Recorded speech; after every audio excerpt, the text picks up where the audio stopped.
पर कभी कभी अपमान भी हमारे जीवन में बहुत कुछ बदलाव ले आता है। किसी के कठोर शब्द हमें जीवन में कभी कभी मजबूत बना देते हैं। उनके शब्द ऐसे दिल में लगते हैं कि वो हमें एक नया आकार दे देते हैं। जरूरी नहीं हर बार हमारा अपमान बुरे के लिए ही होता है। कई कई इतिहास की घटनाएं ऐसी हैं जो अपमान ने जीवन बदल दिया, गलत शब्दों ने जीवन बदल दिया कि अब तो हम ये करके दिखाएंगे। एक ध्रुव जी का अपमान, उनका पूरा जीवन बदल गया। गए वन में भजन करने के लिए, रास्ता मिल गए नारद जी।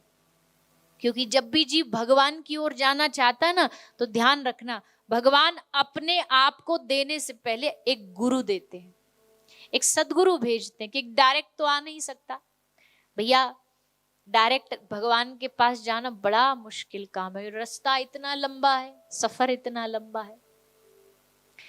आप भारत से बाली अपनी बल से नहीं आ सकते पैदल चल चल के। उसके लिए भी आपको सहायता चाहिए, फ्लाइट की, गाड़ी की, ट्रेन की। भगवान के पास अपने बल पे जा सकते हैं? कभी नहीं जा सकते। उसके लिए आगे एक मास्टर चाहिए, एक मार्गदर्शक चाहिए, एक गुरु चाहिए जो हमारा हाथ पकड़े और कहे आ, बस हाथ थामे थामे मेरे साथ चलता जा, चलता जा। मैं जाकर के तेरा हाथ ठाकुर जी के हाथ में थमा दूंगी। और गुरु का काम यही है, आपको भगवान से जोड़ना। गुरु का काम ये नहीं कि आपको अपने आप से जोड़े। जो अपने आप से जोड़े वो गुरु नहीं हो सकता, जो भगवान से जोड़े वो गुरु होता। अपनी सिद्धता साबित करे वो गुरु नहीं हो सकता। एक गुरु बोला, मतलब एक नाम गुरु का था, पर बोला हमसे जो दीक्षा लेगा समझ लो स्वर्ग की सीट उसकी पक्की। हमको गुरु बना लो तो मतलब स्वर्ग तो जाएगा ही जाएगा। एक आदमी ने आके दीक्षा ले ली। गुरुजी बोले बेटा बता अब दक्षिणा में क्या देगा? तो बोला गुरुजी आप दक्षिणा भी लेते हो? बोले नहीं नहीं देना पड़ेगा दक्षिणा, तो जब तूने गुरु बनाया तो कुछ तो दक्षिणा देनी पड़ेगी। पंजाब का आदमी था, बोले गुरुजी दक्षिणा में पंजाब में आपके नाम करता हूँ, पूरा पूरा पंजाब आपके नाम करता हूँ। गुरुजी बोले बावरा हो गया, पंजाब क्या तेरे बाप का है? तो बोले स्वर्ग क्या आपके बाप का है? जब पंजाब हमारे पिताजी का नहीं है तो स्वर्ग का ठेका आपने कैसे ले लिया कि हमसे जो दीक्षा लेगा उससे स्वर्ग मिल जाएगा? गुरु का काम ये थोड़ी। गुरु हाँ ये कहेगा कि अच्छे कर्म करो तो शायद तुम्हें पुण्य मिले, पुण्यों से स्वर्ग मिले। भजन करो, भजन से तुम्हें शायद भगवत धाम मिले। ये कार्य गुरु का होता है।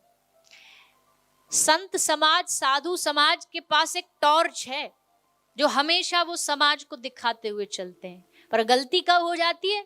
जब वो टॉर्च को सामने रखने की बजाय अपने ऊपर, यानी अपने आप को प्रदर्शित करने के लिए लगा लें। उनका काम है समाज को प्रकाश देना। गुरु रूप में नारद जी आए। नारद जी ने कहा बेटा कहाँ जा रहा? भगा भगा। 5 साल का बच्चा जंगल की तरफ भागता जा रहा, भागता जा रहा। अकेला तेरे मैया बाप कहाँ है? बोले ना ना हम माता पिता को लेकर नहीं आए, हम जंगल में जा रहे हैं भजन करने, भगवान को प्राप्त करने। नारद जी बोले 5 साल का ठिगना सा बच्चा, तुझे पता भी है भगवान क्या होता है, कहाँ मिलता है, कैसे मिलता है, कब मिलता है? ध्रुव जी बोले कैसे मिलता है, कब मिलता है, कहाँ मिलता है, कैसा दिखता है, कुछ नहीं पता, बस इतना पता है कि मुझे मिलेगा, ये भरोसा है। कैसे मिलेगा वो ना पता। बोले बावरे जंगल में चील, कौआ, गिद्ध, अजगर, सांप सब तुझे नोच नोच के खा जाएंगे। ध्रुव जी ने कहा बड़े सहज भाव से, नारद जी को देख के, दिखने में तो आप बड़े भारी साधु लगते हो, आपको भगवान पे इतना भी भरोसा नहीं कि वो मुझे बचा लेगा। उस भगवान ने मुझे गर्भ में बचाया, उस भगवान ने मुझे बालकपन में भूखा न मर जाऊं तो माँ के स्तनों से दूध दिया, ये सब उसने किया, तो क्या आज वो मुझे नहीं बचाएगा? मुझे भरोसा है। एक गुरु को क्या चाहिए? बस यही कि शिष्य में भगवत प्राप्ति का इतना भरोसा हो। ऐसा कभी कभी होता है गुरु देख के शिष्य का मन करता है आहा ये हमारे गुरु बन जाए, पर कभी कभी गुरु को भी ऐसा होता है कि शिष्य को देख करके लगता है ये हमारा शिष्य बन जाए। ऐसे शिष्य श्री नारद जी को ध्रुव जी प्राप्त हुए।